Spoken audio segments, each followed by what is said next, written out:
bicycling out west. Where did you start from, and how long did you go, and that kind of Okay, information? well, let me start with, you know, this is my third year participating in the Fuller Center Bike Adventure. Previous 2 years, I've done segments from Boise, Idaho. I've done segments starting in Pittsburgh, Pennsylvania, and going to Chicago, Illinois.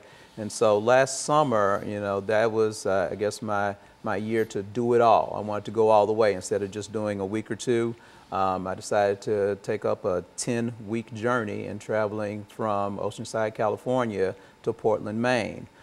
So, you know, along with that, of course, comes different challenges in trying to, first of all, raise money, because, you know, the main purpose of this is to support the Fuller Center for Housing, to spread the word about what they do and what the organization is all about. And so I did have to raise, you know, it was mandatory that each whole way rider, as we call it, raise $4,000. So I did end up, you know, with generous support from people at school, friends and family.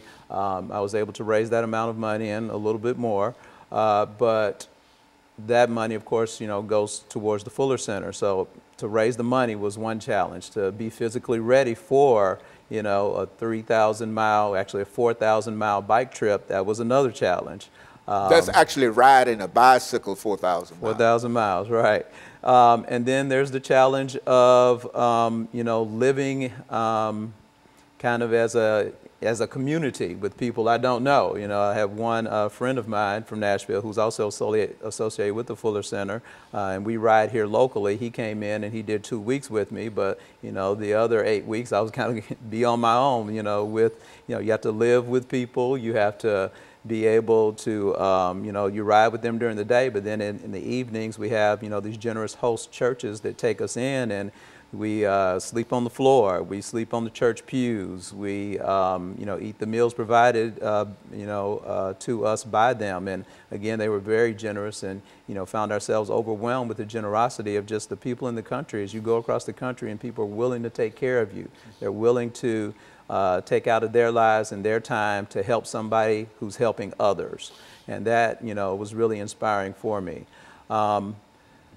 I got out to California, I guess June 3rd of last summer, and in Oceanside, California is kind of where we started. We went down to the ocean and we dipped our back tire into the ocean, saying that, hey, we're starting, you know, from the back here, and we're going to go there at the Pacific Ocean, and we're going to go to the Atlantic Ocean. After dipping our tire into the ocean, we took off. We started pedaling, and each day we averaged around 80 miles. You know, there were some days where it was only 40 or 50, but there were some days where it was 90 or 100 miles. So, you know, the average ended up being 80 miles per day. We traveled across the state of California, got to go to Palm Springs, California, and, you know, see the vastness there, where right there in the middle of the desert, here's a town, here's a city, and it's a, you know, a nice city as well. Got to go to the Grand Canyon. We did end up spending a couple nights in the Grand Canyon. Some of the people that were with me hiked, you know, down to the bottom and back. I found myself not wanting to do any hiking after you had just biked, you know, 80 or 90 miles just for that day. You know, most of our weeks ended up being, you know, 300+ mile weeks on the bicycle. So the weekends that we had off, I was ready to sit down. We incorporate, of course, build days within there. One of our first build days was in Palm Springs. You know, our build day could consist of just doing yard work. It can consist of painting. It consists of, you know, putting in fixtures for people, doing wheelchair ramps, doing, in Palm Springs, we actually put a fence. We replaced a fence around a house. We went on, of course, to Colorado, in Colorado Springs, and I believe that you all had a video of that. That was one of the places where we helped with a respite house, where, you know, if families in need of, I guess, a time away from their children, if they find themselves kind of at wit's end, they can go there at any time of the day or night and just kind of drop their children off. So they needed a safe, comfortable place for those children to be. When we got there, you know, the backyard was in disrepair, and although they had a place for the children to play in the backyard, it really wasn't a safe place, and it definitely wasn't a clean place. So, you know, just going in there, pulling up some weeds, taking the outdoor play equipment and repainting it, going inside and doing, again, light fixtures, painting, whatever we could do to, help these people, to help, really it's just one house at a time. And that's what the Fuller Center mission is. It's about helping people have a safe place to live, just one house at a time. And that's kind of the core mission of what they do. Went from there, of course, all the way across Kansas, and Kansas is just like they say in the movies, kind of got caught in a tornado or two, and with the wind blowing, we pulled over and rested until the wind passed, and we got back on our bikes and we rode. We rode whether it was raining or sunny, as long as there was no lightning, we were pedaling our bikes. We got to Illinois. Peoria, Illinois was another one of the stops that was most memorable for me.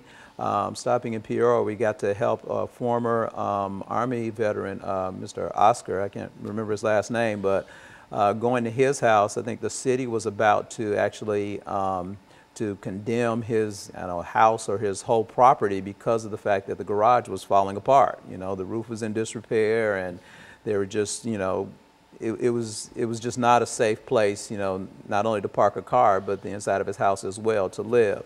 The Fuller Center Covenant Partner, which is kind of like the local chapter there, the Covenant Partner in Fuller Center, or the Covenant Partner in Peoria, Illinois, they specialize in helping veterans.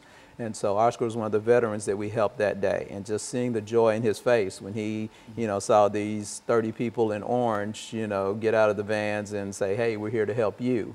He was overwhelmed, and we were overwhelmed as well.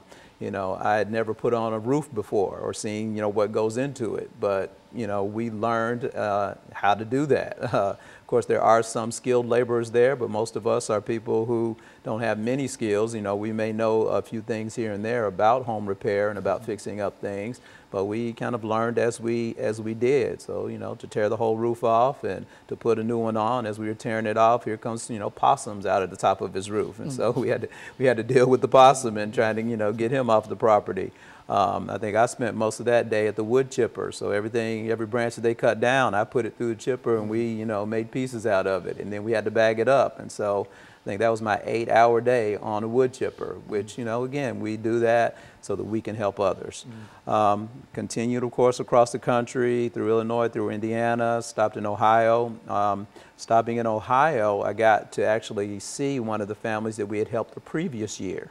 In Ohio, the community that we stopped in the previous year, I got to help this lady who's a babysitter, and ended up meeting her and, communicating with her, through social media and such, and let her know I was in town. And she invited me over and said, hey, she couldn't wait to see, to see me again, and for me to see her, to see how we had helped her by fixing up her house the year before, and made a lifelong friend. And so, the Fuller Center for Housing is just about helping people, about, providing the community with a safe place to live. Anybody who might